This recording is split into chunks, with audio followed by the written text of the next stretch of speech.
They were once admired by all. Until one desperate choice changed their fate forever. What would you sacrifice to save your family? Welcome to Xena Stories 24, where every story reveals more than meets the eye. Today, we dive into the rise and fall of the Ajani family, a chilling tale of love, loss, and the deadly price of chasing riches. Stay tuned, you won't believe how this ends. In a bustling city nestled between highways and the hum of constant ambition, lived the Ajani family.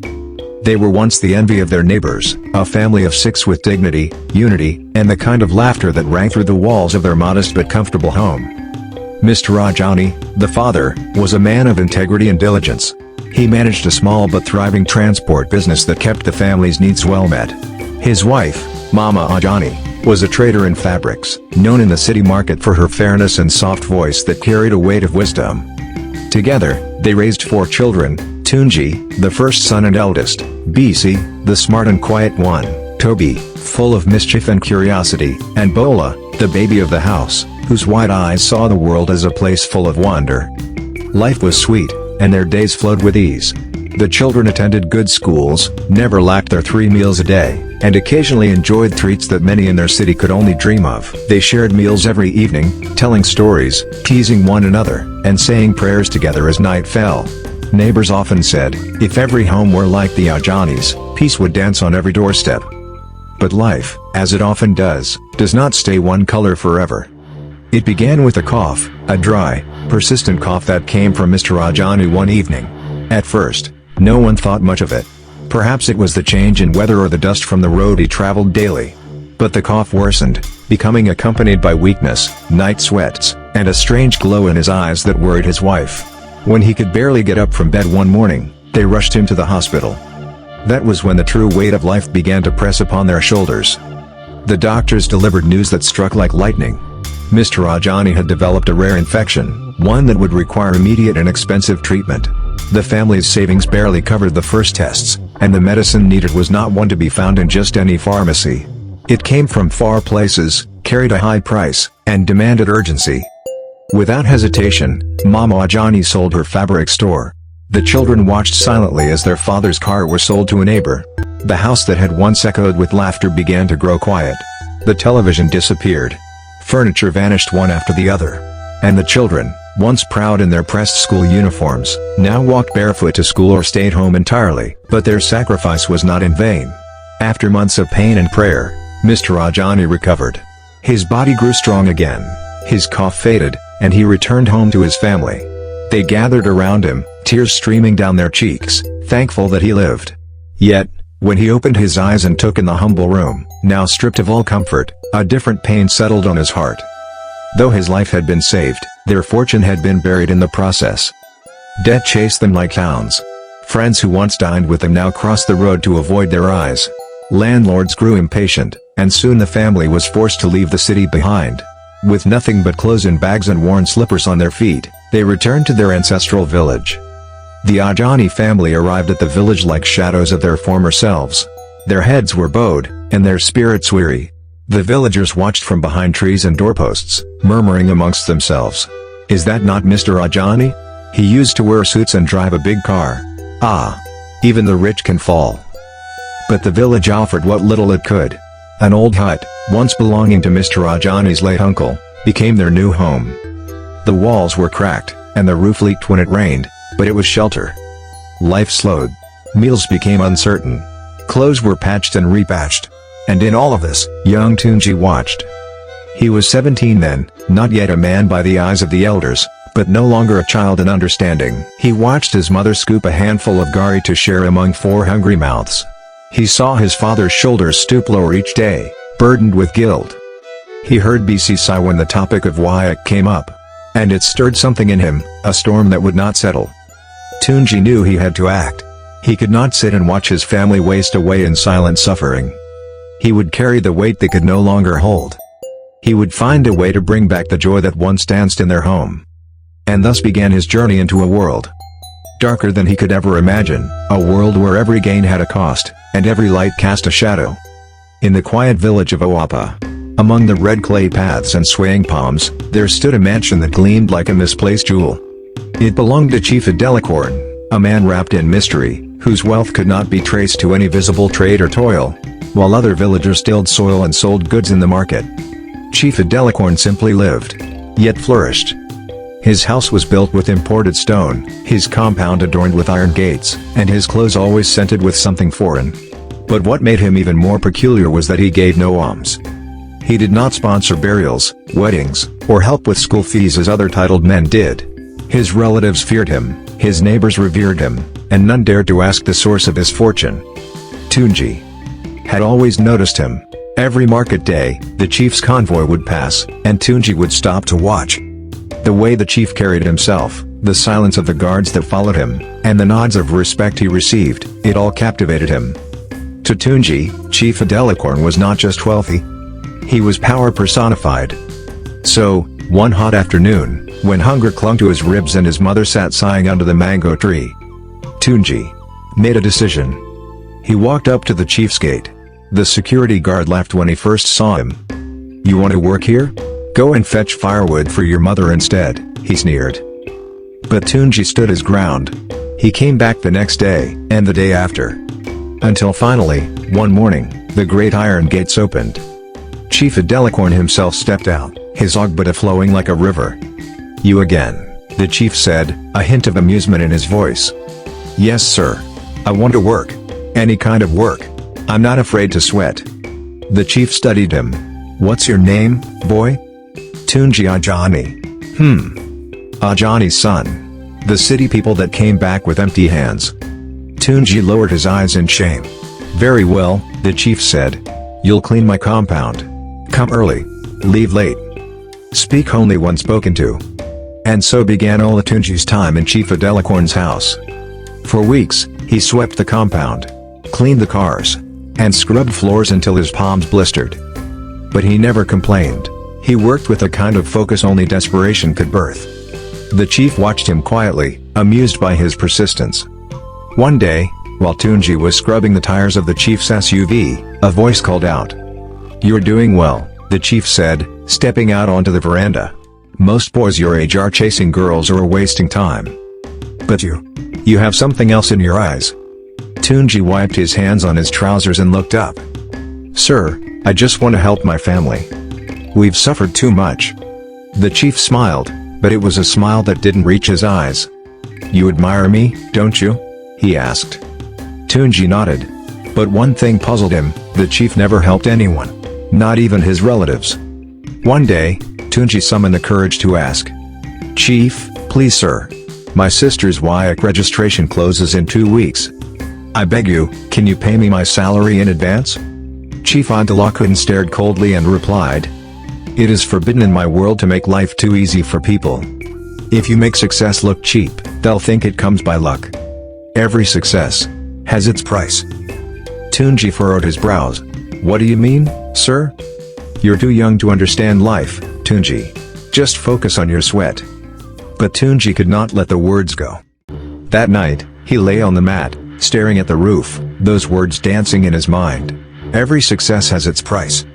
Weeks passed, and Tunji's loyalty only deepened. He stopped talking to friends and spent more time at the mansion, where things seemed brighter, cleaner, and full of hope.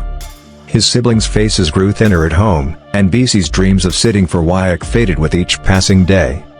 Then came a day when her friend visited. "BC," the girl whispered. "WIAC registration closes in 2 days." BC's face crumbled. "My family hasn't been able to gather the money." But Tunji said there's hope. Tunji heard it. His heart beat fast. That morning, he rushed to the chief's car as he was about to drive out. "Chief. Please. When are we going to that place you once mentioned? The place where I can pay the price?" The chief turned slowly, lips curling. "Are you ready? But I never promised taking you anywhere." "I know, I meant to say you should show me the road to wealth. I want to lift my family out of poverty. I want us to smile again." Tunji said tearfully. It's okay, now I see you are very serious. I'll take you somewhere provided you keep your mouth shut." "But are you ready to pay the price?" Chief asked. "I am." "Name it. There's nothing I can't do for my family's happiness." Tunji replied tearfully. "Then come after work tomorrow. But remember, keep your mouth shut." Speak of this to no one. If you do, the consequences will be more than you can bear." Tunji's eyes lit up with hope. That night, at home, he smiled brightly as he told his family. "Joy is coming. BC will write her YK. Bola and Toby will go back to school." Even their father joked, "I didn't know you played bet. Did you win a jackpot?" Everyone laughed. The next day, Tunji followed Chief Adelicorn to a remote part of the forest. There, an old man awaited them. The chief introduced him as the gatekeeper of wealth. "If you can follow the rules, money will become your servant," the man said. "What rules?" Tunji asked eagerly. "Get 3 native fowls. Come with them tonight." "That's all." Tunji laughed. "Just that? Consider it done." He returned the next evening with 3 strong native fowls. He had lied to his parents that he had extra work to do at Chief's house and would be spending the night there. There in the forest, as the keeper of wealth was to begin the initiation. He summoned his servant to present the chickens earlier provided by Tunji. He gestured for Tunji to come closer. And as he did, the steward handed him 3 fowl chickens. Their feathers ruffled, eyes wide with fear. Tunji's hands trembled as he took them. But he did not speak. "These 3, the chief said, his voice cold and commanding, "will be the tokens of your membership. They must be sacrificed. Strangled with your own hands, only then will you be allowed to move to the next stage." Tunji felt his stomach tighten, but he did not hesitate. He understood, even in his naivety, that this was a test. He had already come so far. The chief stepped back, watching as Tunji slowly took the first chicken in his hands. The bird squirmed, its feathers bristling, but Tunji held it firmly, his heart racing. The ritual was brutal. But he did not allow his emotions to cloud his actions. One by one, he strangled the chickens. Each death, a cold weight on his conscience. Each squeeze of his hands, a small piece of his soul slipping away, when the final bird lay lifeless on his lap. Tunji stood frozen. The air thick with the smell of death. The chief watched him silently. His face unreadable. "You did well," the chief said, his voice barely a whisper over the crackling of the fire. "Now you are truly one of us. The price has been paid." Tunji felt a strange mix of relief and dread. He had crossed a line he could never return from. And yet, his thoughts were consumed with the future. The promises of wealth, success, and a life free of struggle for his family flooded his mind. He had done what was necessary. The chief turned toward him, his expression dark. "But remember, Tunji. Nothing in this world comes without its cost. There will be times when you will be asked to give more. When that time comes, you must not hesitate." Tunji nodded, though the weight of the words pressed heavily on his chest. When Tunji approached home the following morning, his mind buzzed with conflicting emotions. The ritual was complete. The price had been paid. And now he was a member of the powerful circle the chief belonged to. But even as his heart swelled with excitement for what the future held, something dark gnawed at him. Something he couldn't shake off. The village lay in silence, broken only by the soft rustling of leaves in the gentle morning breeze, as Tunji made his way to his family's modest home. The door creaked open as he stepped inside, expecting to find his parents and siblings gathered around. Maybe discussing what to eat for breakfast, or plans for the day. But the scene that greeted him was not one of warmth or conversation. His mother and father were sitting silently in the living room, their faces drawn and pale. Neighbors were gathered, their voices low and filled with sorrow. The air was thick with an oppressive sadness. Tunji's heart skipped a beat. "Mama. Papa," he began, his voice trembling. His mother looked up at him, her eyes hollow, as though a part of her soul had already gone. "Tunji. Your siblings. Toby, BC, Bola. They're gone." The words struck him like a blow to the chest. "What do you mean?" he asked, his voice rising in panic. "What happened to them? Why are they?" "They died in their sleep, Tunji," his father interrupted, his voice shaking. "They were fine before going to bed, but when I checked on them this morning, they were gone. No sickness, no warning, just gone." The room fell silent. Tunji's mind raced, trying to make sense of the impossible. He felt dizzy, his vision blurring as his thoughts spun in a whirlwind. The 3 chickens. I strangled them. I killed them. I sacrificed them. Suddenly, the memory of the ritual came crashing back. The chief's voice echoed in his mind, reminding him that everything in this world came at a cost. But this was beyond what he had ever imagined. He stumbled back, his knees giving way as the reality of what had happened began to sink in.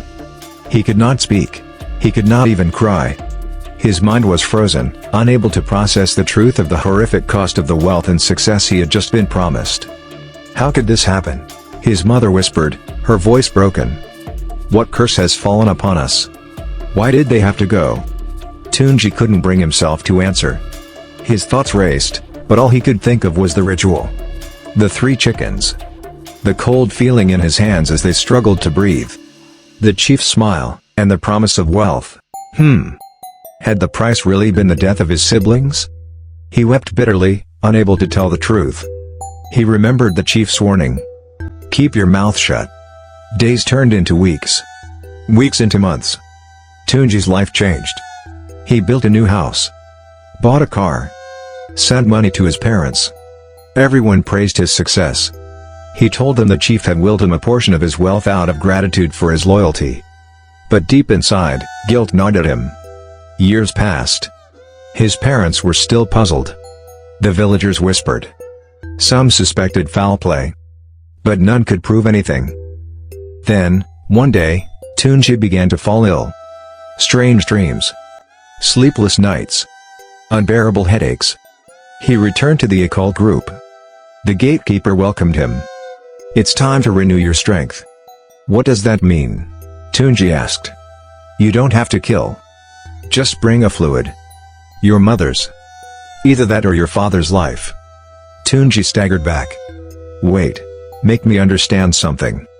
What sort of wickedness is this? You only gave me money. But you have taken everything I own. My siblings. My joy. My peace. And now it's either my father or mother. Oh God. What have I gotten myself into? He lamented. Every success has its price, remember? You should be happy you found wealth early. Unlike some of us who found it late, Chief Adelicorn said. Tunji cried for days. He pleaded with the group. But they laughed and gave him 2 weeks, else he'd lose his life. In a panic, he moved his parents into his house. One night, while his father was away, he did the unthinkable. He drugged his mother, and violated her. He told himself it was to save his life. He did it again. But fate would not let such evil go unpunished. One evening, Mr. Ajani returned early. He walked into the scene and screamed. The neighbors rushed in. The shock sent his blood pressure sky high. He collapsed and died on the spot. When Mrs. Ajani regained consciousness and realized what had happened, she collapsed in tears. Tunji, broken and empty, finally confessed. He told everything. The occult. The initiation. His siblings' death. And what he had done to his mother. His voice cracked as he whispered. I only wanted my family to smile again. Moments later, his body stiffened, and he died. Mrs. Ajani, consumed by shame, sorrow, and betrayal, took her own life shortly after. Moral of the story: do not envy another's path without knowing their pain. Not all success is blessed. Not every wealth is worth the price. Sometimes, it's better to endure hunger with your soul intact than to feast at the table of demons. And that was the rise and fall of the Ajani family. A haunting reminder that not all wealth comes from hard work, and not every sacrifice is worth the reward. If this story moved you, don't forget to like, subscribe, and share for more gripping tales like this, only here on Xena Stories 24. Until next time, remember, some doors should never be opened.